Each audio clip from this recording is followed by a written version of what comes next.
చూసారు కదా ఎంత క్రిస్పీగా ఉన్నాయో. అసలు పూరి ప్రెస్ వాడకపోయినా వేళ్ళతోటే చాలా అంటే చాలా బాగా చేసుకోవచ్చు ఇట్లా చెక్కలు చిన్న చిన్న సైజులో. అండ్ చేసుకోవడం చాలా ఈజీ. టేస్ట్ మాత్రం బావుంటది. నేనైతే పర్టిక్యులర్‌గా ఇట్లా స్వాములు శబరికెళ్తారు కదా! వాళ్ళ కోసం అయితే ప్రిపేర్ చేసిన. అండ్ ఇందులో వెల్లుల్లి, అల్లం వాడకపోయినా కూడా మంచిగా టేస్టీగా రావాలంటే ఇట్లయితే ట్రై చేయండి. నేనైతే పచ్చిమిర్చి, జీలకర్ర, కొంచెం కొత్తిమీర, ఉప్పు, కరివేపాకు, పుదీనా వేసుకొని దాన్ని ఫైన్‌గా పేస్ట్ చేసి కేజీన్నర పిండిలో వేసి కలిపిననమాట. సాల్ట్ గూడా ఆ పచ్చిమిర్చితో పాటే పిండికి సరిపడా వేసి కలిపేసాను. తర్వాత వేయించుకున్న పల్లీలని, నువ్వుల్ని కొంచెం ఎక్కువ మోతాదులో యేసుకుంటే ఏమైతదంటే తినేటప్పుడు పంటికి తగిలి కొంచెం టేస్టీగా ఉంటాయనమాట. ఇట్లాగా కొంచెం కొంచెంగా తడుపుకుంటూ గట్టిగా ఉండేటట్టుగా తడుపుకుంటే ఏంటి అంటే చెక్కలనేటివి క్రిస్పీగా వస్తాయి. కొంచెం పిండిని చపాతీ ముద్దలాగా మెత్తగా కలిపారనుకోండి ఆయిల్ ఎక్కువ పీలుస్తుంది.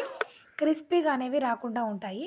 అండ్ ఆయిల్ ఇట్లా హీట్ చేసుకొని ఇందులో తడిపి పెట్టిన ఈ చెక్కల్ని మంచిగా ఆయిల్ కవర్స్ ఉంటాయి కదా! అందులోనే ప్రెస్ చేసేయండి. సూపర్‌గా అంటే సూపర్‌గా వస్తాయి. అండ్ పల్చగా కూడా ఉంటాయన్నమాట. మనకి పూరి ప్రెస్ అవసరం లేకపోయినా కూడా ఈజీగా చేతులతోటే చేసేసుకోవచ్చు.